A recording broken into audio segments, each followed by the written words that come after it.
עורך הדין עמרי ארגמן, שהוא עוסק בתאונות קטלניות, שלום לך. בוקר טוב. אביעד אברהם מעורך אתר פולגז, שלום גם לך. בוקר אור. תודה שאתם איתנו.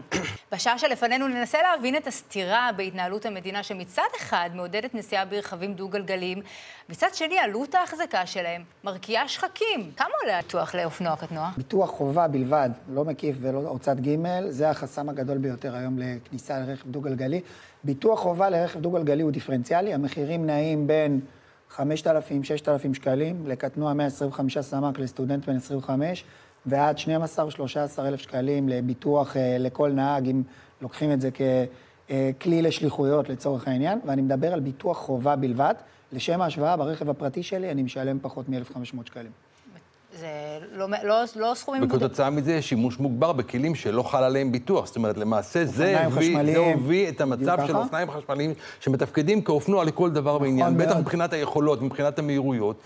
זה מסלול עוקף ביטוח. ויותר מזה, דוח ועדת וינוגרד קבע שיותר מ-50% מרוכבי הדו-גלגלי נוסעים בלי ביטוח חובה. הנתונים האלה, אגב, גם ממנכ"ל הפול. אז איך פותרים את הלופ הזה בעצם? איך פותרים את הלופ הזה? מחליטים על מדיניות. הכנסת או הממשלה צריכים להחליט על מדיניות, מה הם עושים עם רכב דו-גלגלי, מכיוון ששוב, נכון להיום בקאוס התחבורתי, כשאין תחבורה ציבורית יעילה והכבישים סתומים, רכב דו-גלגלי זה חולץ הפקקים, זה הפתרון המיידי והזמין ביותר.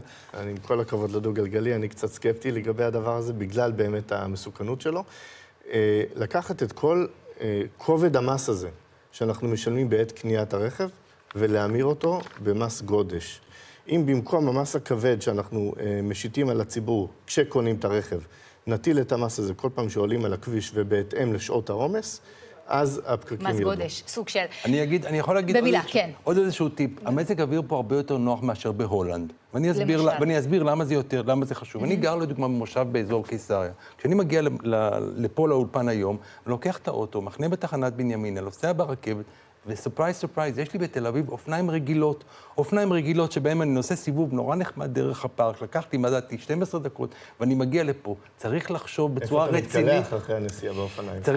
צריך לחשוב בצורה רצינית, לעודד אופניים רגילות, פשוט אופניים, בייסקל. אולי צריך לחזור קצת לפעם לאופניים.